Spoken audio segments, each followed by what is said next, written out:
Welcome to our tutorial about the mixing checklist. In this tutorial, we'll go over some guidelines for mixing instruments. Keep in mind that these are just general requirements for conventional pop and rock. Other genres are going to have some different traditions. Let's start with your drums. We'll talk about the kick first. Is the attack audible?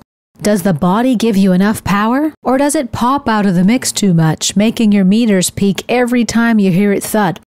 Usually the kick makes meters jump, but if it's too much, it might be taking the spotlight from other instruments. Other instruments will all need to be quieter in order to keep the overall mix from being too loud. Now let's talk about the snare drum.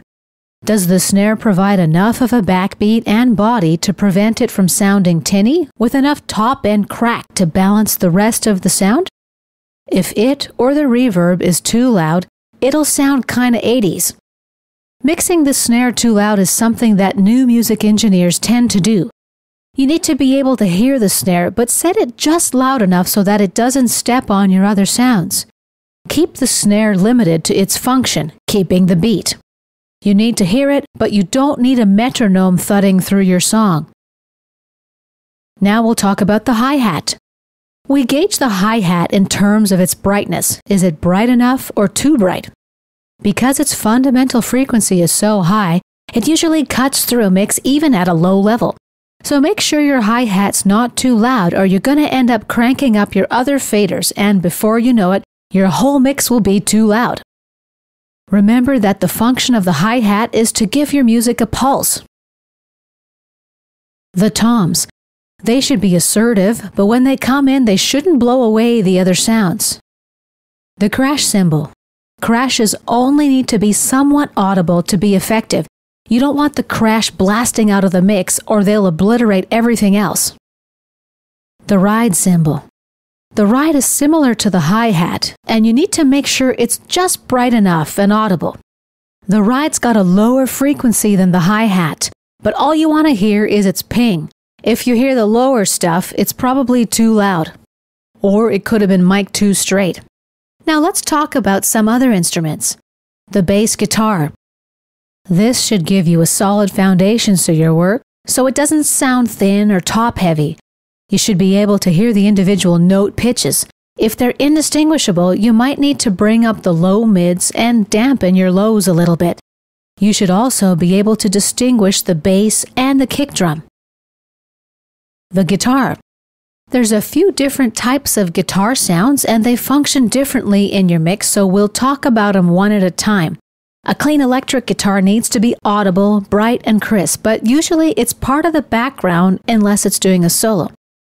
Make sure any high frequencies aren't taken away from the vocals. You can adjust the level or the pan so that it doesn't conflict with the vocals. Acoustic guitars need bright highs without being twangy and enough body so that they don't sound tinny. But too much body and it gets muddy, so watch your EQ here.